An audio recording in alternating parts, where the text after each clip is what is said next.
ఓం శ్రీ సాయి సచ్చరితనే నమః. శ్రీ సాయి సచ్చరిత మహాయజ్ఞంలో భాగంగా ఈరోజు మూడో రోజు పారాయణలో 16, 17 అధ్యాయాలు. అవి మన స్థితి ఏమిటి, బ్రహ్మజ్ఞానము ఎవరు సాధించగలుగుతారు, బ్రహ్మజ్ఞానాన్ని ఎవరు అత్యంత అలవోకగా చెప్పగలుగుతారు అనేటువంటి అంశాలు ఈ 16, 17 అధ్యాయాల్లో ఉంటాయి. 16వ అధ్యాయంలో శ్రీ హేమాడ్ పంతు ఒక ప్రస్తావన చేస్తారు. సద్గురువు కోరికలు లేనటువంటి వారు, శిష్యులకు కోరికలను తీర్చడం అనేటువంటి సేవ చేసి వారిని కోరికలు లేనటువంటి స్థితికి తీసుకొస్తారు. అది సద్గురువు యొక్క మహిమ. సద్గురువు దేనితో ప్రీతి చెందుతారు? సద్గురువు భక్తితో పత్రిని పుష్పాలను అర్పిస్తే అతి ప్రేమగా స్వీకరిస్తారు. అదే అహంభావంతో అర్పిస్తే అది ఎంత విలువైందైనా సరే దానిని తిరస్కరిస్తారు. అందుకనే శ్రీ సాయిబాబా వద్ద ధనిక, పేద, కులం, మతం ఇవేవి కూడా ప్రస్తావన ఉండవు, వాటికి అసలు స్థానమే ఉండదు.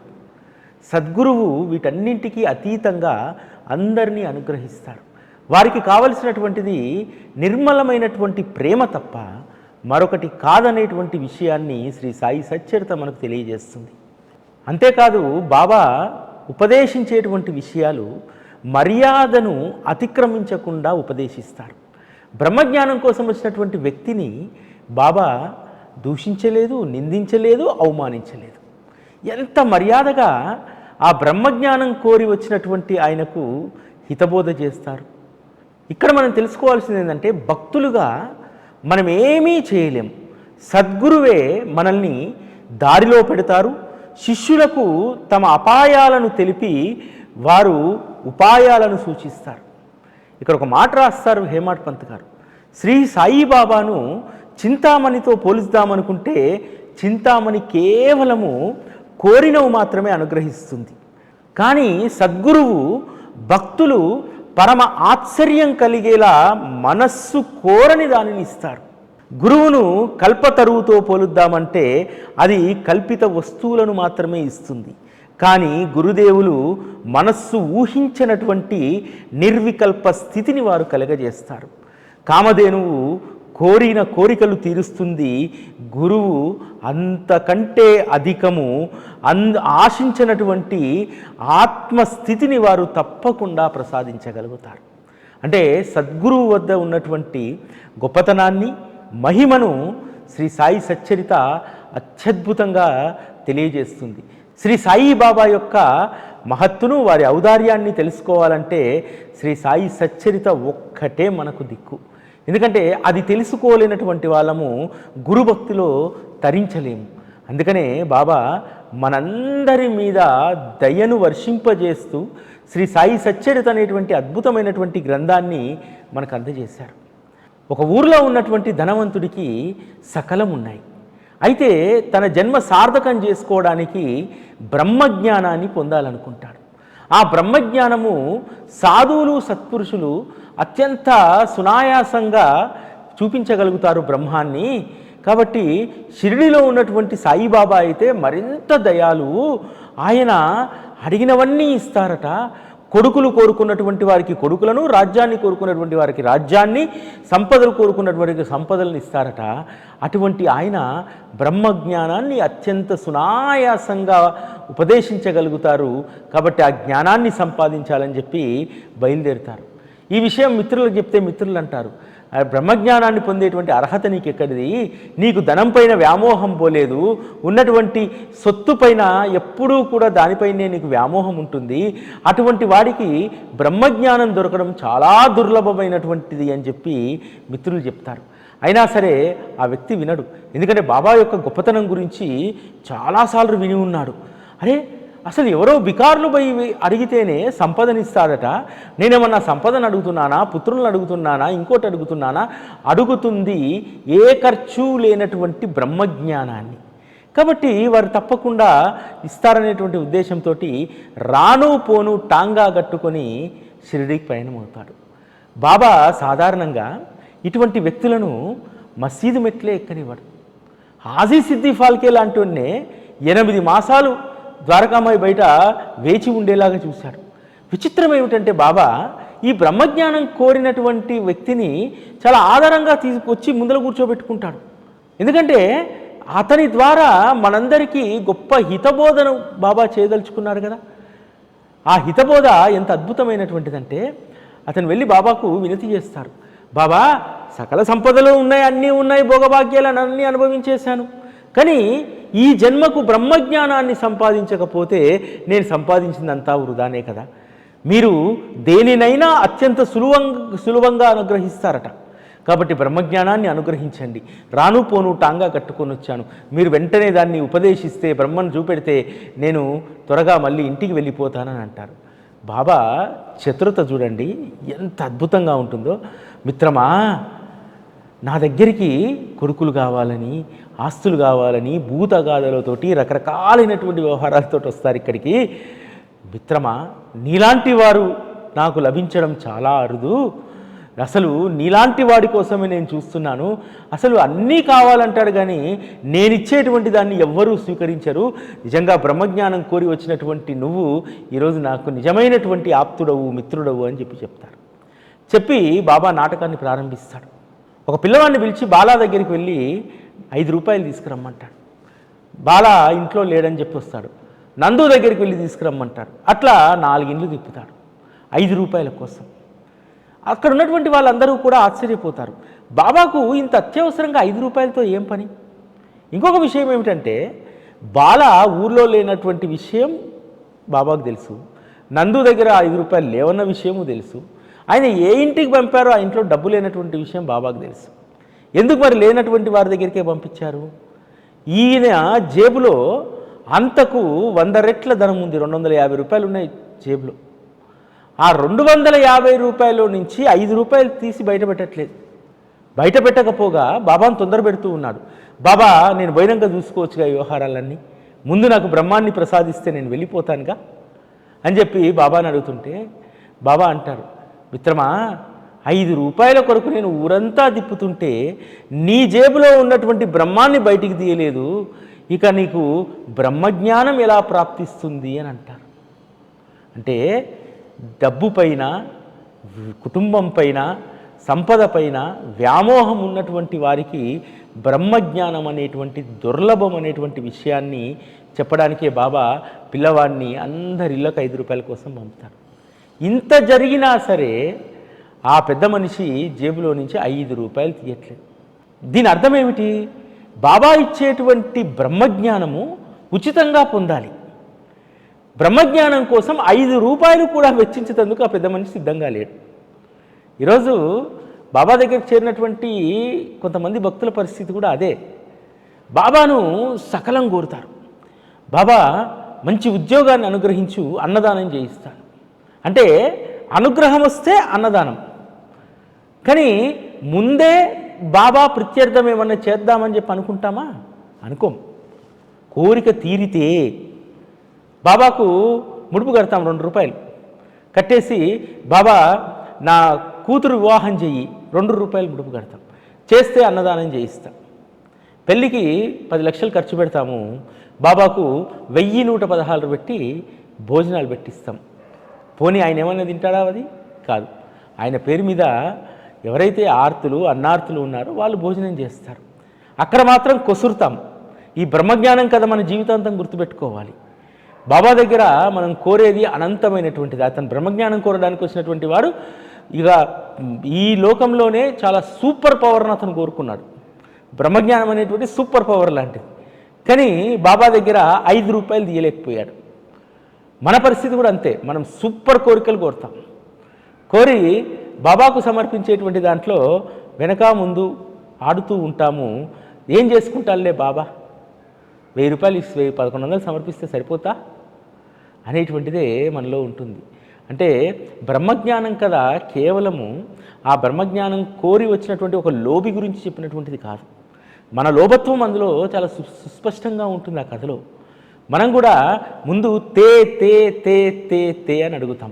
అతను కూడా ఏం చేశాడు? 5 రూపాయలు తీయకుండా తే తే తే అని అడుగుతున్నారు. బాబా సచ్చరితలో మనకు విభిన్న కోణాలు కనిపిస్తాయి. కొంతమంది ఏమో కాకాసాహెబ్ దీక్షిత్ లాంటి వాళ్ళు చాలా తృణప్రాయంగా అన్నింటినీ వదిలేసి వచ్చారు. కానీ చాలామంది బాబా ఇస్తేనే. మనందరం ఒక విషయాన్ని గమనించాలి. బాబా ఆ రోజు దర్శనానికి వచ్చినటువంటి అందరి భక్తుల నుంచి కూడా ముందు ఏం స్వీకరించేటువంటి వారు? దక్షిణ స్వీకరించేటువంటి వారు. స్వీకరించి వారి యొక్క పాపకర్మలన్నింటినీ కూడా తొలగించి ఆ తర్వాత అనుగ్రహం ఇచ్చేవారు. మనం ఇప్పుడు ఏం చేస్తున్నాము? ముందు అనుగ్రహం కావాలి, తర్వాత దక్షిణ సమర్పిస్తాను. నీకు అనుగ్రహం కావాలంటే నువ్వు కూడగట్టుకున్నటువంటి మూట కరగాలి కదా, పాపం అనేటువంటి కర్మ అనేటువంటి మూట కరగాలి కదా. ఆ మూట ఏ విధంగా కరుగుతుంది? నువ్వు ఏదైనా ఒక సత్కార్యం చేస్తే దాన్ని బాబా బ్యాలెన్స్ చేస్తాడు. మనం ముందు అది చెయ్యము, మనకు కావాల్సింది మనం అడుగుతూ ఉంటాం. కాబట్టి బ్రహ్మజ్ఞానం కథ మనందరి జీవితాలకు ఒక పాఠం లాంటిది. అందుకనే మన నైజం గురించి బాబా 17వ అధ్యాయంలో చాలా అద్భుతంగా చెప్తారు. మనమేమో ప్రియమైనటువంటి వాటిని కోరుకుంటాం, బాబా ఏమో శ్రేయస్కరమైనటువంటి వాటిని ఇస్తారు. ఆ శ్రేయస్కరమైనటువంటివే నిలబడతాయి అనేటువంటి వాస్తవాన్ని మనం తెలుసుకోం. మనము ప్రియమైనటువంటి దాన్ని కోరుతాం. ఎందుకంటే ప్రియమైనటువంటివి మనం కోరేటువంటివి అవి విలాసవంతమైనటువంటివి, శ్రేయస్కరమైనటువంటివి కంఫర్టబుల్స్. మనము కంఫర్ట్ను కోరుకుందామా, విలాసవంతమైనటువంటి వాటిని కోరుకుందామా అనేటువంటి దాన్ని మనం నిర్ణయించుకోవాలి. ఆ నిర్ణయం ఎలా వస్తుంది? సచ్చరితను అధ్యయనం చేస్తే వస్తుంది. అంటే బాబా మనకిచ్చేటువంటిది ఏ విధంగా ఉంటుంది, మనం కోరుకునేటువంటిది ఏ విధంగా ఉంటుంది. మనం కోరుకునేటువంటి దాంట్లో మనం ప్రమాదంలో పడతాం. విలాసవంతమైనటువంటిది ఎప్పుడైనా సరే ప్రమాదానికి దారితీస్తుంది. శ్రేయస్కరమైనటువంటిది సేఫ్టీ, మనం సేఫ్ జోన్లో ఉండగలిగితే అది మనల్ని రక్షిస్తుంది. అందుకనే ఎప్పుడూ కూడా మనము శ్రీ సాయిబాబా అనేటువంటి సేఫ్ జోన్లో మనం ఉండాలి. అలా ఉంటేనే మనము ఇబ్బందుల్లో పడకుండా ఉంటాం. బాబా కూడా అన్నీ ఏమీ ఆయాచితంగా ఇవ్వడు. సచ్చరితలో హేమాడ్ పంతు ఈ 17వ అధ్యాయంలో రాస్తారు, ఎవరైనా ఏదైనా కోరడానికి వచ్చినప్పుడు సత్పురుషులు ముందు వారి యొక్క అర్హతను చూస్తారు, వారి వారి యోగ్యతలను బట్టే వారిస్తారు. అహర్నిశలు శరీర అభిమానము, అదేవిధంగా విషయ చింతనలపైన ఉన్నటువంటి వారికి గురు ఉపదేశం, గురు సహచర్యం ఏమాత్రం కూడా అది ఉపయోగపడదు, అది వ్యర్థమైనటువంటిది. ఇహపరాలు రెండూ ఉండవు. చిత్తశుద్ధి లేకుండా పరమార్థ మార్గంలోకి ప్రవేశించాలనుకుంటే తమ జ్ఞాన గర్వాన్ని చాటుకోవడమే కానీ అది ఏమాత్రం కూడా నీకు శ్రేయస్సునివ్వదు. కాబట్టి బాబా మనకిచ్చేటువంటిది ఖచ్చితంగా మన యొక్క యోగ్యతను బట్టి, అర్హతను బట్టి మాత్రమే ఇస్తాడు. ఆ బ్రహ్మజ్ఞానం కోరి వచ్చినటువంటి వ్యక్తికి యోగ్యత లేదు, అర్హత లేదు. ఎందుకంటే బ్రహ్మజ్ఞానికి ఉండాల్సినటువంటి దాంట్లో ఒక్క లక్షణము ఆయనకు లేదు. అదే బాబా అతన్ని అక్కడి దాకా పిలిపించి ఒక అద్భుతమైనటువంటి ఒక నాటకాన్ని అక్కడ సృష్టించి ద్వారకామయిలో ఆ తద్వారా నీకు అర్హత లేదు అనేటువంటి విషయాన్ని అత్యంత మర్యాదగా చెప్పాడు. తిట్టలేదు, కొట్టలేదు, అరవలేదు. అయ్యా, నీ జేబులో ఉన్నటువంటి బ్రహ్మాన్నే నువ్వు తీయలేదు, ఇక బ్రహ్మాన్ని ఏం చూస్తావని అన్నారు. ఇక 18, 19 అధ్యాయాలు అత్యద్భుతమైనటువంటివి. గురుతత్వం అనేటువంటి తాళం చెవిని ఈ అధ్యాయాల ద్వారా బాబా మనకు అందించారు. అది హేమాడ్ పంతును ఒక సాధనంగా చేసుకొని. ఎందుకంటే గురువు వర్షాకాలంలో మేఘం లాంటి వారు. వారు ఆనందం అనేటువంటి జలాన్ని ఉత్సాహంగా వర్షింపజేస్తారు. వాటిని సేవించుకొని దాచుకోవడానికి కాదు, యథేచ్ఛగా తాము సేవించి ఇతరులకు కూడా పంచాలి. ఇదే 18, 19 అధ్యాయుల్లో ఉన్నటువంటి అపూర్వమైనటువంటి కథలు.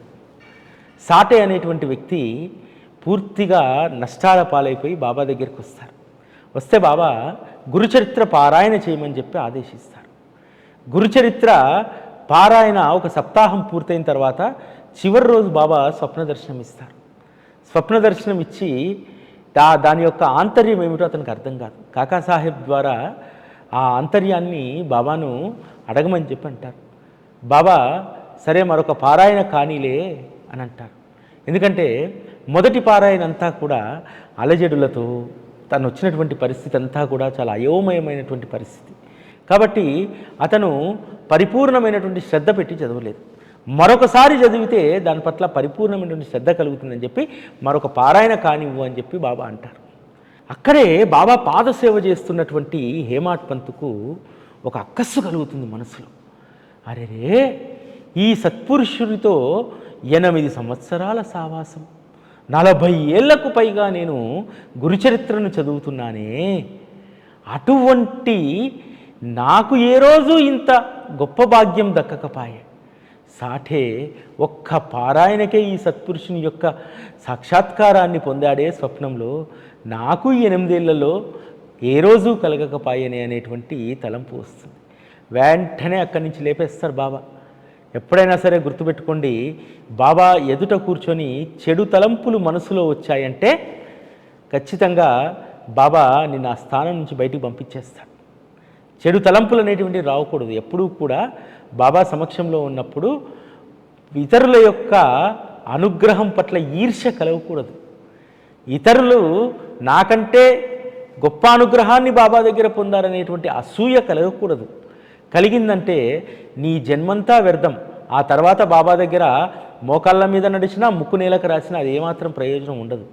ఎందుకంటే ఒకసారి నీ మనసులో అది కలిగిందంటే అది పెద్ద అపరాధం లాంటిది. కాబట్టి అటువంటి అపరాధాలు భవిష్యత్తులో ఎవరూ చేయకూడదని చెప్పి హేమాడ్ పంత్ను ఒక సాధనంగా చేసుకొని వెంటనే అక్కడి నుంచి లేపేస్తాడు. లేపేసి వెళ్ళి శ్యామా దగ్గరికి వెళ్ళి 15 రూపాయలు దక్షిణ తీసుకురాపో అంటాడు. శ్యామా వద్దకు హేమాడ్ పంత్ వెళ్ళి బాబా అడిగినటువంటి దక్షిణ విషయం తెలియజేస్తారు. ఎక్కడి దక్షిణ? నా 15 నమస్కారాలు మీ ఉత్తరీయంలో కట్టుకోండి, వారికి సమర్పించండి అని అంటారు. తర్వాత నేను పూజా కార్యక్రమం చేసుకొని వస్తాను, మీరు ఈ తాంబూలం వేసుకొని ఇక్కడ కూర్చోండి అంటే అక్కడ ఏకనాథ భాగవత గ్రంథం అక్కడ ఉంటుంది. తను ఉదయం పూట ఆ గ్రంథాన్ని మధ్యలో ఆపి తను ద్వారకామైకి అక్కడ ఏదో జరిగిపోతుంది అనేటువంటి దాంతో వెళ్ళిపోతారు. తను ఎక్కడైతే ఆ గ్రంథ పారాయణ ఆపారో అదే గ్రంథ పారాయణ ఆ పేజీ తెరుచుకుంటుంది. ఆ రోజు పూర్తి చేయాల్సినటువంటి పారాయణను శ్యామ సిద్ధమై వచ్చేలోపు పూర్తి చేస్తాడు. ఆ తర్వాత బాబా మీతో కొద్దిసేపు మాట్లాడుకొని రమ్మన్నారు, మీతో ముచ్చటించమన్నారు అంటే, సరే నేను పల్లెటూని వాడిని, నా వద్ద ఏముంటాయి, అయినా సరే ఆ సద్గురువు యొక్క లీలలు అపారమైనటువంటివి, ఎన్నని చెప్పమంటావు, అయినా నాకు మన శ్రేయస్సు కోసం ఒక కథ గుర్తొస్తుంది అని చెప్పి రాధాబాయి దేశ్ముఖ్ కథ ఆరంభిస్తాడు. అజ్ఞానం అనేటువంటి తలగడను నెత్తి కింద పెట్టుకొని పడుకున్నటువంటి వాళ్ళందరినీ కూడా బాబా తట్టి లేపి మరి జ్ఞానాన్ని అనుగ్రహిస్తారు. ఈ 18వ అధ్యాయంలో హేమాడ్ పంత్కు మనసులో అసూయ అనేటువంటి మొలక ఇలా ఎత్తగానే దాన్ని తుంచి వేయడానికి బాబా శ్యామా దగ్గరికి పంపించి రాధాబాయి దేశ్ముఖ్ కథను మనందరికీ కూడా ఎంత అద్భుతంగా వివరించారు. గురువు నుంచి నువ్వు ఏమి కోరాలి, ఏమి కోరకూడదు, గురువు అనుగ్రహాన్ని నువ్వు ఎలా స్వీకరించాలి అనేటువంటి విషయాన్ని 19వ అధ్యాయంలో శ్రీ సాయి సచ్చరితలో బాబా అత్యంత కూలంకుషంగా చర్చిస్తారు. ఎందుకంటే మనము గురువు గురించి రకరకాలైనటువంటి అభిప్రాయాలు కలిగి ఉంటాం. స్ఫటికము మనకు ఎరుపుగా, ఎల్లోగా, నల్లగా, రకరకాల రంగులో కనిపిస్తుంది. నిజానికి స్ఫటికంలో ఏ రంగు ఉండదు. అదేవిధంగా సద్గురువుకు ఒక ప్రత్యేకమైనటువంటి ఆపాదనలు అంటూ ఏవీ ఉండవు. వారు నిర్మలమైన స్వచ్ఛమైన ప్రేమ కలిగినటువంటి వారే. ఆ ప్రేమకు మనం రకరకాలైనటువంటి రంగుల్లో మనం చూస్తాం, కానీ అది నిర్మలమైనటువంటి ప్రేమ. బాబా జ్ఞానానికి సంబంధించి కూడా ఒక గొప్ప ఉపాయాన్ని శ్రీ సాయి సచ్చరితలో చెప్పారు. జ్ఞానం కంటే కూడా భక్తి మార్గమే మేలని చెప్పారు. అందుకు రామాఫలం సీతాఫలాన్ని మనకు ఉదాహరణలుగా చెప్తారు. రామాఫలము చెట్టును అంటిపెట్టుకొని పండితేనే అది పరిపక్వానికి వస్తుంది, లేకపోతే మధ్యలో దింపుతుంది, అది పండు కాదు. అదేవిధంగా సీతాఫలము చెట్టుకున్నా, నేలలో పండేసినా, ఎక్కడ పెట్టినా అది మళ్ళీ తీయనైనటువంటి మధురమైనటువంటి ఫలంగా మారుతుంది. కేవలం భక్తి మార్గమే సద్గురువు వద్ద మనల్ని తరింపజేస్తున్నటువంటి విషయం ఇక్కడ చెప్తారు. అందుకనే ఒక చోట హేమాడ్ పంత్ రాస్తారు, జ్ఞానులు ఓడిపోతారు, భక్తులు గెలుపొందుతారు అని చెప్పి. ఎందుకంటే భక్తి అనేటువంటిది ప్రేమతో కూడుకున్నటువంటిది. జ్ఞానం అనేటువంటిది అది పెరుగుతున్న కొద్దీ అహంకారం పెరుగుతుంది. ఇక్కడ భక్తి పెరుగుతున్న కొద్దీ ప్రేమ పెరుగుతుంది. అందుకనే బాబా మనందరినీ కూడా భక్తి మార్గంలోనే ఉంచాడు, జ్ఞాన మార్గం కంటే కూడా. ఎందుకంటే భక్తి మార్గము నీకు కావలసినటువంటి విజ్ఞతనిస్తుంది. ఆ విజ్ఞత ద్వారా మనకు జ్ఞానం ప్రకాశవంతమవుతుంది. మనకు లోకంలో ఉన్నటువంటి పెద్ద పెద్ద జ్ఞానాన్ని మనం ఆర్జించాల్సిన అవసరం లేదు. నీ జీవితానికి సరిపడా వివేకం, విచక్షణ ఇవి మాత్రమే, ఈ జ్ఞానం మాత్రమే నువ్వు కలిగి ఉంటే చాలు అనేటువంటిది సద్గురువు యొక్క అభిమతం. అందుకనే మనందరినీ కూడా భక్తి మార్గంలో ఉంచి మన జీవితానికి కావలసినటువంటి జ్ఞానాన్ని ఆయన అందించారు. శ్రీ సాయి సచ్చరిత కూడా అంతే, మన జీవితానికి సంబంధించినటువంటి జ్ఞానబోధ. మనం కూడా గురు సాంప్రదాయంలో ఉంటే మనం రాధాబాయి దేశ్ముఖ్ లాగానే పాకులాడేటువంటి వాళ్ళం. రాధాబాయి దేశ్ముఖ్ బాబా దగ్గర ఉపదేశం పొందితే తప్ప తను ఇంటికి తిరిగి వెళ్ళనని, అప్పటి వరకు అన్నపానీయాలు మానేసి కూర్చుంటానని భీష్మించి కూర్చుంది. ఆవిడ సంగమనేరులో గొప్ప స్థితిమంతులు, సంగమనేరు సంస్థానానికి సంబంధించినటువంటి స్త్రీ. బాబా దగ్గర ఇది పొందకపోతే నాకున్నటువంటి సంపద అంతా కూడా వ్యర్థం అనుకుంది. తర్వాత శ్యామ బాబాను ఒప్పించి ఆమెను తీసుకొచ్చి బాబా ముందు కూర్చోబెడతాడు. కూర్చోబెడితే బాబా చెప్పినటువంటి మాట, అమ్మా నీకు నాకు మధ్యనున్నటువంటి అడ్డుగోడను తొలగించు. ఈ అడ్డుగోడ ఏంటంటే ఈ ఉపదేశాలు, ఈ జ్ఞానము, ఇటువంటి ఈ అడ్డుగోడలు ఉన్నాయి చూసారా, ఈ అడ్డుగోడలను తొలగించుకుంటే మనం ఇద్దరము కూడా నేరుగా మాట్లాడుకోవచ్చమ్మా. అమ్మా నా గురువుకు అనేక సంవత్సరాలు సేవ చేశాను, ఆయన్నే నాకు ఏ మంత్రాన్ని ఉపదేశించలేదమ్మా, నేను నీకు ఏ మంత్రాన్ని ఉపదేశించేదను అని చెప్పి రాధాబాయి దేశ్ముఖ్ బాబా ఎంతో ప్రేమతో ఆమెను కన్విన్స్ చేస్తారు. ఆ కన్విన్స్ చేసేటువంటి క్రమంలో ఒక మాట అడుగుతారు బాబా, నా గురువుకు నేను సేవ చేసినట్టు మీ గురువుకు మీరు చేయగలుగుతారా అని అడుగుతారు. బాబా తన గురు వైభవాన్ని ఎంత అద్భుతంగా చెప్తారంటే, నేను నా గురువుకు 12 సంవత్సరాలు సేవ చేశాను, వారికి నాపై ఎంతో ప్రేమ, వారు మూర్తీభవించినటువంటి భక్తి ప్రేమ, అక్కడ అన్నవస్త్రాలకు లోటు లేదు, వారికి నాపై ఎంతో ప్రేమ, మా గురువుకు సమానమైనటువంటి గురువెవరూ లేరు, ఆ సుఖాన్ని వైభవాన్ని వర్ణించడం అశక్యమమ్మా, నా గురువే నాకు ఏమీ బోధించలేదు, ఏమీ ఉపదేశించలేదు, అట్టి నేను మీకు ఏమి బోధిస్తాను అని అడుగుతారు. నిజంగా ఇదొక అద్భుతమైనటువంటి సందర్భం. ఎందుకంటే మనలో కూడా చాలామంది ఇప్పటికీ గురు బోధ కావాలని, గురు ఉపదేశం కావాలని ఎక్కడో బాబా పేరు మీద వేషం కట్టినటువంటి వాళ్ళ వెంట పడి తిరుగుతుంటామే. అలా తన వారు ఎవరూ కూడా మోసపోకూడదని, తానే నిత్యం సత్యం అనేటువంటి విషయాన్ని రాధాబాయి దేశ్ముఖ్ ద్వారా బాబా మనకి చెప్పారు. శ్యామా ఇంటి నుంచి ద్వారకామాయికి వచ్చినటువంటి హేమాడ్ పంత్తో బాబా చెప్తారు, ఈ ఒక్క కథని గుర్తుపెట్టుకో, నీ జీవితం తరిస్తుందంటారు, ఈ ఒక్క కథ చాలు మనకు అని అంటారు. కాబట్టి రాధాబాయి దేశ్ముఖ్ కథ, ముఖ్యంగా 18, 19 అధ్యాయాలు చాలా అద్భుతమైనటువంటివి, మన జీవితంలో ఎప్పుడూ గుర్తుపెట్టుకోవాల్సినటువంటివి. 18, 19 అధ్యాయాలు అనగానే అందులో ఉన్నటువంటి అంశాలన్నీ కూడా టకా టకా టకా గుర్తుకు రావాలి, గురు వైభవాన్ని మనం అనుభవించాలి. ఈ 19వ అధ్యాయంలోనే అపురూపమైనటువంటి ఒక సంఘటన ఉంటుంది. హేమాడ్ పంత్ తెల్లారితే గురువారము చక్కగా ఆ రోజంతా రామనామంతో గడపాలంటే, ఆ రామనామం ఉదయాన్నే వేరే తలంపు లేకుండా అదే రావాలి అనేటువంటి దాంతో ఆ రోజు రాత్రి నిద్రిస్తారు. తను వాడా నుంచి ద్వారకామాయికి వెళ్ళేటువంటి దారిలో సన్నగా ఒక పాట వినిపిస్తూ ఉంటుంది.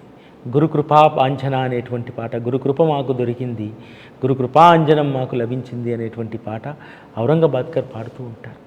అంటే తన భక్తుడు ఏ సత్సంకల్పాన్ని అయితే చేస్తాడో దాన్ని మనస్సులో స్థిరపరచడానికి రామనామం ఈ ఒక్కరోజు కాదు అన్నా సాహెబ్, ప్రతిరోజు నీ మనస్సులో అది నాట్యమాడాలి, కాబట్టి దాని యొక్క మహిమను నీకు తెలియజేస్తున్నానన్నట్టుగా ఔరంగాబాద్కర్ మనసులో బాబా దూరి రామ సంకీర్తనను ఆ రోజు అక్కడ చేయించారు.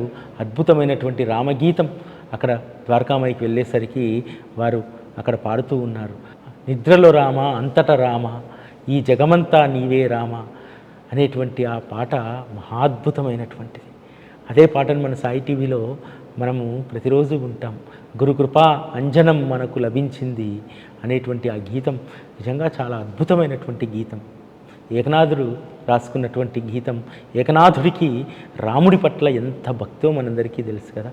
నిత్యము కూడా రామ కథలో మునిగి తేలేటువంటి ఏకనాథుడు రామనామం యొక్క, రాముడి యొక్క ఆశ్రయం గురించి అద్భుతంగా రాసినటువంటి పాట గురుకృపా అంజనం దొరికింది నాకు అనేటువంటి ఆ పాట మహాద్భుతమైనటువంటిది.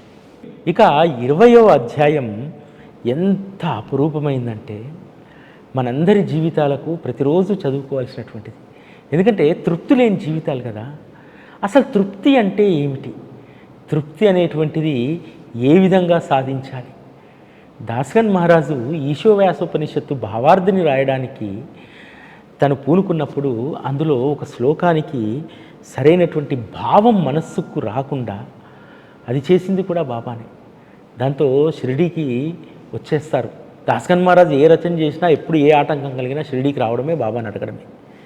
బాబా కొన్నిసార్లు వాళ్ళు ప్రత్యక్షంగా బోధించేటువంటి వారు, కొన్నిసార్లు కొన్ని సంఘటనలు చెప్పి బోధించేటువంటి వారు. ఈసారి విచిత్రంగా బాబా నీ సంశయానికి కాకా పని మనిషి సమాధానం చెప్తుంది పో అన్నాడు. ఎలా చెప్తుంది, ఏం చెప్తుంది, ఈ ప్రశ్నలు లేవు అక్కడ. అంటే దాస్కన్ మహారాజ్కు సద్గురువు పట్ల ఎంత విశ్వాసమో చూడండి. ఎమ్మడే విఠల మందిరానికి పోయాడు, బట్టలు సర్దుకున్నాడు, సంకలో పెట్టుకున్నాడు, వెళ్ళిపోయాడు. విల్లేపార్లే తెల్లారు లేచేసరికి ఒక బాసనలు దోముకుంటూ ఒక అద్భుతమైనటువంటి పాటను ఆ పనిపిల్ల వాడుతుంది, నామ్యా చెల్లెలు.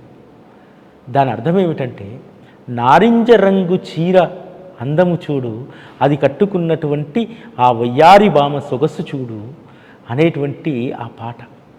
ఎందుకంటే సాధారణంగా కీర్తనాకారుడు, కవి, దాంతో ఆ సన్నటి గొంతుతో పాడుతున్నటువంటి ఆ పాటకు ఆకర్షితుడయ్యాడు.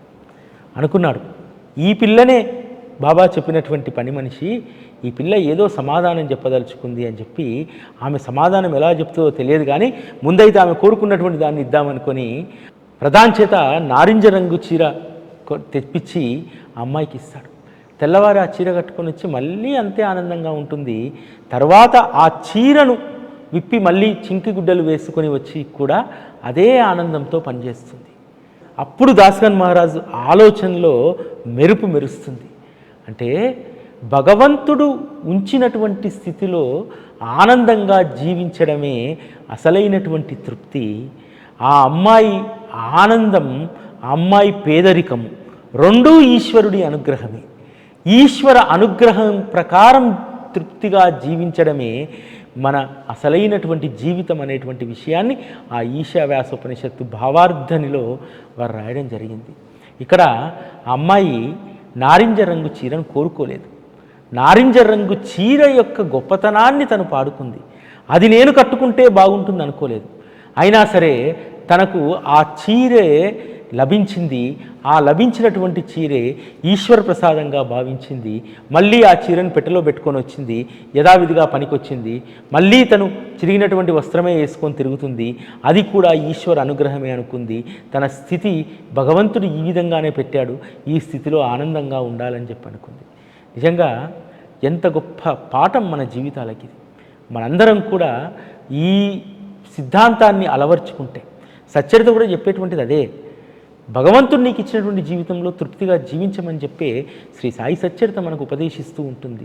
దాన్ని వదిలేసి గొంతమ్మ కోరికలతోటి బాబా దగ్గర తిరుగుతూ ఉంటాం. సత్పురుషులతో సమాగమనం ఎంత గొప్పదనేటువంటి విషయాన్ని 21వ అధ్యాయం ప్రారంభంలో రాస్తారు. హేమాడ్ పంతు బాంద్రాలో ఉండగా అక్కడ మౌలానా అనేటువంటి ఒక ప్రసిద్ధి చెందినటువంటి మహాత్ములు ఉండేటువంటి వారు. ఇన్నీస్ అనేటువంటి అతని శిష్యుడు ప్రతిసారి వచ్చి హేమాడ్ పంతుకి చెప్పేవారు, ఒకసారి దర్శనం చేసుకోండి అని చెప్పి. కానీ అక్కడ జనాలు బారులు తీరి ఉంటారు, ఆ బారులు తీరినటువంటి ఆ లైన్లోనే ఎందుకు నిల్చోవాలి అని చెప్పి తాత్సారం చేస్తారు. మహాత్ములైనటువంటి ఆ మౌలానా సమాధి తీసుకుంటారు. తనకు దర్శన భాగ్యం అనేటువంటిది కలగలేదు. కాబట్టి సత్పురుషుల దర్శన భాగ్యాన్ని, సత్పురుషులతో సాంగత్యాన్ని మనం వారి శరీరంతో ఉన్నప్పుడు లేదా వారు చైతన్యంలో లీనమైన తర్వాత కూడా వారి సాంగత్యంలో మనం ఉండాలనేటువంటి విషయాన్ని ఇక్కడ హేమాడ్ పంత్ చెప్పడం జరిగింది. ఈ 21వ అధ్యాయంలో బోధ, ఆచరణ ఈ రెండు విషయాలు ఉంటాయి. విహెచ్ ఠాకూర్ అనేటువంటి సర్వేయరు కన్నడ దేశంలో పనిచేస్తున్నప్పుడు అక్కడ వడ్గావ్లో సుప్రసిద్ధ అప్ప దర్శనం జరుగుతుంది. అప్ప అతన్ని దగ్గరికి పిలిచి విచారసాగరం అనేటువంటి పుస్తకాన్ని ఇస్తాడు. ఆ తర్వాత తను సర్వేయర్గా ఇటు మరొక ప్రాంతానికి బదిలీ అవుతారు. ఆ ప్రాంతానికి బదిలీ అయినప్పుడు కొండపైన సర్వే చేయడానికి ఎనబోతు పైన వెళ్ళి తను ఇబ్బంది పడతాడు. ఆ తర్వాత నానాసాహెబ్ చందోర్కర్తో కుదిరినటువంటి స్నేహబంధం చేత బాబా దగ్గరికి రప్పించబడతాడు. బాబా ఆ బిహెచ్ ఠాగూర్ని చూసి ఒక మాట అంటారు, ఇక్కడ అప్పా చెప్పినటువంటి సులువైన మార్గం లేదు, మనము చదివినటువంటి దాన్ని ఆచరణలో పెట్టాలి, అంత సులువైనటువంటి మార్గం ఇక్కడ లభించదు అని చెప్తారు. అంటే అప్పా చెప్పినటువంటి దాన్ని కేవలము పారాయణ మాత్రం చేయడం కాదు, దాన్ని ఆచరణలో పెట్టాలి. ఆ ఆచరణలో పెట్టేటువంటి మార్గాన్ని ఒక్క సద్గురువు మాత్రమే ఉపదేశించగలుగుతారు. సద్గురు ఉపదేశాలన్నీ కూడా శిష్యుడు ఆచరించడానికి అత్యంత సులువైనటువంటివి అనేటువంటి విషయాన్ని చెప్తారు. బిహెచ్ ఠాగూర్కి ఎంతో ఆనందం కలుగుతుంది. ఎప్పుడో తను వర్గావులో పనిచేసినప్పుడు అప్ప అనుగ్రహాన్ని పొందాడు. విచారసాగరం అనేటువంటి పుస్తకాన్ని చదువుతున్నాడు, కానీ దాంట్లో ఉన్నటువంటి దాన్ని తను ఆచరణలో పెట్టలేకపోతున్నాడు. అటువంటి సంక్లిష్టమైనటువంటి పరిస్థితుల్లో కేవలం అధ్యయనం పారాయణ మాత్రమే కాదు, దానిని ఆచరణలో పెట్టగలిగినప్పుడే మనకు ఫలితం ఉంటుందనేటువంటి విషయాన్ని బాబా చెప్తారు. సచ్చరిత కూడా అంతే. కేవలం అధ్యయనం పారాయణానికి పరిమితమైతే మనము ఏమీ సాధించలేము. అందులో ఉన్నటువంటి విషయాలను గ్రహించి ఆచరణలో పెట్టినప్పుడు మాత్రమే మనకు అది ఎంతో ఫలితాన్ని ఇస్తుంది. ఎందుకంటే ఈరోజు శ్రీ సాయి సచ్చరిత ఉత్సవం చేయాలని, అదేవిధంగా ప్రత్యేకంగా 18వ తేదీ రోజు భజనమాల పుస్తక ఆవిష్కరణ ఇవన్నీ పెట్టుకున్నాం. ఈ క్రమంలో చాలా సందర్భాల్లో మనస్సు వెనక్కు లాగుతుంది. అవసరమా మనం ఇంత ప్రెషర్ కావడం? ఎందుకు పెయిన్ అని చెప్తున్నానంటే అంతా ఒంటరి పోరాటమే, నో సపోర్ట్ స్ట్రక్చర్. ఇక్కడ కేవలం బాబానే సపోర్ట్. ఊతకర్ర హేమాడ్పంత్ రాస్తారు కదా, అందరికి ఊతకర్ర లాంటి వాడని చెప్పి, ఆ ఊతకర్రే తప్ప ఎప్పుడూ కూడా ఎవరి సహకారం. రేపు 18వ తారీఖు రోజు కార్యక్రమం పెట్టాం. ఎంతమంది వస్తారో తెలియదు, ఎవరు వస్తారో రారో తెలియదు. ఇవన్నీ కూడా అనేక రకాలైనటువంటి సంశయాలు ఉంటాయి. అయినా సరే ఒక్కసారి మళ్ళీ వాటన్నింటినీ దులుపుకొని మనం చేస్తుంది ఎవరి కోసం? జనం కోసం కాదు, మెప్పు కోసం కాదు. మనం చేస్తుంది బాబా కోసం. మనం చేసేటువంటి పని బాబా మెచ్చుకుంటాడు. అందుకోసం మాత్రమే మనం చేయాలనేటువంటి దాంట్లో చేస్తున్నాం. ఇదే అసలైనటువంటి ఆచరణ. అంతే తప్ప మధ్యలో కాడి దించేయడం అనేటువంటిది బాబా మార్గంలో ఉండకూడదని చెప్పి నేను ఎప్పుడూ కూడా భావిస్తాను. కేవలము గ్రంథ పారాయణ మాత్రమే, గ్రంథ పఠనం మాత్రమే మనకు జ్ఞానాన్ని ఇవ్వదు, సుఖాన్ని ఇవ్వదు, శాంతిని ఇవ్వదు అనేటువంటి విషయం ఇక్కడ పటాంకర్ విషయంలో బాబా చెప్తారు. అనంతరావు పటాంకరు వేదాంగాలు చదివాడు, అనేక శాస్త్రాలను అవపోసన పట్టాడు. షిరిడీకి బాబా దర్శనం కోసం వస్తారు, ఎందుకంటే ఆయన శాంతి లేదు. బాబాను దర్శించుకున్నటువంటి ఒక సాధారణమైనటువంటి జనాన్ని చూసి, వారి మోముల్లో శాంతిని ఆనందాన్ని చూసి ఆశ్చర్యపోతాడు. అరే రే, షట్శాస్త్రాలు చదివాను, వేదాంగ పారాయణుణ్ణి, అయినా సరే నాకు లేనటువంటి శాంతి సుఖం ఆనందం వీరిలో చూస్తున్నాను నేను ఇక్కడ, నాకెప్పుడు ఈ అదృష్టం కలుగుతుందో అని చెప్పి బాధపడతారు. అప్పుడు బాబా అనంతరావు పటాంకర్ వైపు చూస్తూ ఒక కథ చెప్తారు. ఒక వ్యాపారి గుర్రాన్ని తీసుకొని వచ్చాడు. ఆ గుర్రం లద్దీలు వేస్తుంటే వాటిని ఆ 9 లద్దీలను మూట కట్టుకున్నాడు అని అంటారు. తనకేం అర్థం కాదు. తన పక్కనే ఉన్నటువంటి దాదా కేల్కర్ చెప్తారు, బాబా చెప్పినటువంటి 9 లద్దీల గురించి నాకు ఏమనుభవం అవుతుందంటే, వారు 9 విధాలైనటువంటి భక్తి గురించి చెప్తున్నారు, నవవిధ భక్తిలో ఉన్నటువంటి సారాన్ని మనం అర్థం చేసుకోవాలని చెప్తున్నారని చెప్పడం జరిగింది.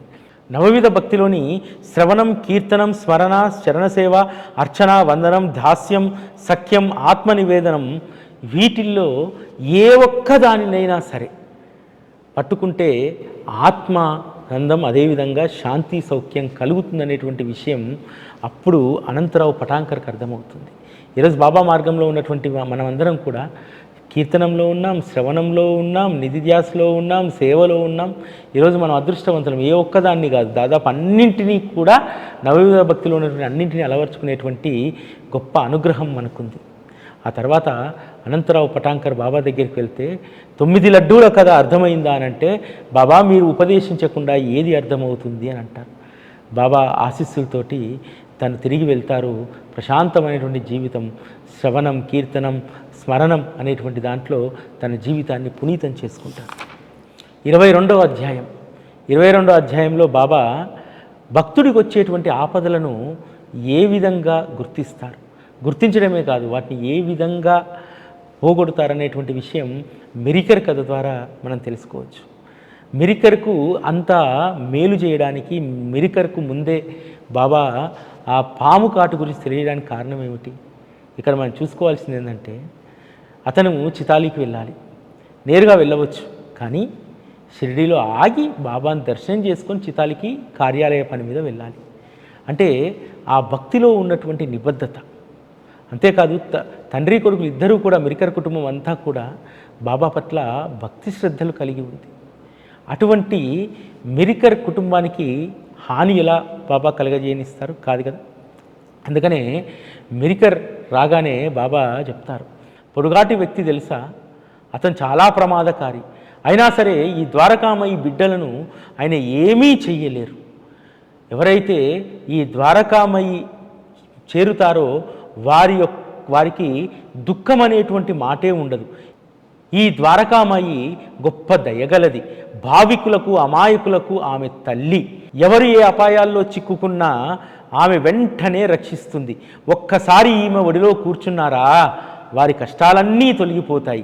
ఈమె నీడలో విశ్రమించినటువంటి వారు సుఖాల ఆసనాన్ని అధిష్ఠిస్తారు. ఈమెయే ద్వారావతి అని చెప్పి బాబా ద్వారకామయ్య యొక్క వైభవాన్ని మెరికర్ను సాకుగా చేసుకొని మనందరికీ చెప్తారు. అవును, ద్వారకామయ్యకి అంత శక్తి ఉంది. అందుకనే హేమాడ్ పంత్ రాస్తారు కదా, ఎక్కడైతే సచ్చరిత మననం శ్రవణం జరుగుతూ ఉంటుందో బాబా ద్వారకామయ్య దుని సహితంగా వచ్చి అక్కడ నిలువైతారని చెప్పి. ఈరోజు ఇక్కడ పారాయణ జరుగుతుంది, ఖచ్చితంగా బాబా ద్వారకామయ్య సహితంగా వచ్చి ఇక్కడ కూర్చొని వింటారు. ఎందుకంటే వారి కథలంటే వారికి ఇష్టం. మెరికర్ చితాలి వెళ్ళడానికి షామాను వెంట తీసుకెళ్ళమంటాడు, కానీ ఎందుకులే మీకు శ్రమ వద్దు అని చెప్పినా సరే మళ్ళీ మెరికర్కి ఆలోచన కలుగుతుంది, బాబా చెప్పారంటే అందులో ఏదో ఆంతర్యం ఉందని చెప్పి వెళ్ళి మళ్ళీ షామాన్ రమ్మంటే మళ్ళీ తిరిగి బాబా అనుమతి తీసుకొని చితాలికి బయలుదేరుతాడు. ఆ రోజు ప్రమాదం తప్పిపోతుంది. మెరికర్ పొట్టపైన పాము కూర్చొని ఉంటుంది, నౌకరి చూసి దాన్ని అక్కడి నుంచి పంపించేస్తారు. ఇదే అధ్యాయంలో అమీర్ శక్కర్ కథ ఉంటుంది. అమీర్ శక్కర్ కీళ్ళవాతంతో బాధపడుతూ షిరిడీకి వస్తే చావుడిలో ఉండమంటారు బాబా. కానీ బాగా సుఖాలకు అలవాటు పడ్డటువంటి అమీర్ శక్కర్ అక్కడ ఉండడం కొంచెం కష్టమవుతుంది. ఏమవుతుంది, రాత్రి లేచి వెళ్ళిపోదాం అనుకుంటాడు. కోపర్గావ్ వెళ్తే కోపర్గావ్లో అక్కడ ఒక సాధువుకు తను మంచినీళ్ళ సహాయం చేస్తే ఆ సాధువు మరణిస్తాడు. ఆ నేరం ఎక్కడ పడుతుందని చెప్పి భయంతో మళ్ళీ వచ్చి చావిడిలో పడుకుంటాడు. గురువు చెప్పినట్టు విని గురువు ఆజ్ఞ ప్రకారం ఉన్నటువంటి వారికి ఏ కష్టము రాదు. గురువు ఆజ్ఞ మీరితే ఏ కష్టం వస్తుంది, ఎటువంటి ఆపద వస్తుంది అనేటువంటిది అక్కడ చెప్పడం జరిగింది. కథాశ్రవణం పారాయణ ఎంత మహత్తు కలిగిందో ఈ అధ్యాయంలో హేమాడ్ పంత్ చెప్తారు. కాకాసాహెబ్ దీక్షితు ప్రతిరోజులాగానే ఏకనాథ భాగవతాన్ని చదువుతూ ఉన్నారు అక్కడ. అది శ్రవణం చేయడానికి అన్నాసాహెబ్ దబోల్కర్ అక్కడికి వెళ్తారు. వెళ్ళి అక్కడ నిల్చుంటే వెనకాల ఏదో శబ్దం చేస్తుంది. అతని ఉత్తరీయం పైన ఒక తేలు ఎక్కి ఉంది. ఆ తేలును చూడగానే ఆ తేలు తల ఎత్తి కాకాసాహెబ్ వైపు చూస్తూ ఉంది. ఎందుకో తెలుసా, తేలు చాలా క్రూరమైంది, కానీ తన అస్తిత్వాన్ని మర్చిపోయింది. ఎలా మర్చిపోయింది? కథాశ్రవణంలో లీనమై మర్చిపోయింది. అందుకని ఆ తేలు ఆ కథను వింటుంది. ఒకవేళ తేలు వచ్చిందని చెప్పి ఆయన హడావుడి చేస్తే మిగతా వాళ్ళందరూ డిస్టర్బ్ అవుతారని చెప్పి కథ అయిపోయేంత వరకు, ఆ రోజు పారాయణ అయిపోయేంత వరకు హేమాడ్ పంత్ అలానే బిగుసుకొని నిల్చున్నాడు. ఆ ఉత్తరీయం పైన భుజం పైన ఉన్నటువంటి తేలు కూడా తల ఎత్తి ఎంతో శ్రద్ధగా పారాయణను వింటుంది. పారాయణ అయిపోయిన తర్వాత దాన్ని తీసుకెళ్ళి బయట దులిపేస్తారు. అంటే సద్గురు చరిత్ర పారాయణ అనేటువంటిది మనుషుల్లో ఉన్నటువంటి క్రూరత్వాన్ని, వారి స్వభావాన్ని పూర్తిగా తీసివేస్తుంది, మర్పించేస్తుంది. ఎందుకు హేమాడ్ పంత్ పదే పదే సచ్చరితలో ఈ ఒక్క గురుకథ చాలు, ఈ గురుకథాశ్రవణమే భవసాగరాన్ని దాటిస్తుంది, కాళ్ళకు తడి అంటకుండా మనల్ని తీరానికి చేరుస్తుంది, ఎందుకు చెప్పాడు? దేనికోసం చెప్పాడు? దేనికోసం అంటే ఈ కథను మనం పారాయణ చేస్తే, ఈ సచ్చరితను మనం ఆశ్రయిస్తే మన యొక్క స్వభావాలు పోతాయి, మన యొక్క స్వభావాలు పూర్తిగా మారిపోతాయి. అందుకనే ఇది కేవలము పార్ట్ టైంగా దీన్ని మననం చేయొద్దన్నాడు. ఎప్పుడు గుర్తొస్తే అప్పుడు మననం చేయమన్నాడు. ఎందుకోసము? మనం మళ్ళా గ్యాప్ ఇచ్చామనుకోండి, మన నిజస్వరూపాలు పైకి లేస్తాయి. మన స్వభావం పూర్తిగా పోయేంత వరకు దీనిని అంటిపెట్టుకొని ఉండమన్నాడు. అటువంటి జీవితాలే ధన్యం. అందుకనే సాయి టీవీ నిరంతరము సచ్చరితపైనే పనిచేస్తుంది, సచ్చరిత ఆధారంగానే సాయి టీవీ నడుస్తుంది. దాదాపుగా చాలామంది ఈరోజు స్వభావాలను మార్చుకున్నటువంటి వారు గురుకథా శ్రవణం ద్వారా లక్షల మంది ఉన్నారు. లేకపోతే సమాజం ఇంకా చాలా అధ్వాన పరిస్థితుల్లో ఉండేది. ఇప్పటికే మనం చూస్తున్నాం సమాజంలో చెలరేగుతున్నటువంటి హింస, కీచకత్వం అనేకం ఇంకా ఉన్నాయి. అవన్నీ పోవాలంటే అందరూ కూడా గురుకథా శ్రవణంలోకి రావాలి. అప్పుడే ప్రపంచం శాంతిస్తుంది. అసలైనటువంటి సుఖం సౌఖ్యం ప్రపంచంలో గురు కథ వల్ల మాత్రమే సాధ్యం అనేటువంటి విషయాన్ని మనం గుర్తెరగాలి. ఇది ఈరోజు కార్యక్రమం. మళ్ళీ రేపటి కార్యక్రమంలో కలుసుకుందాం. అప్పటివరకు సెలవు. నమస్కారం.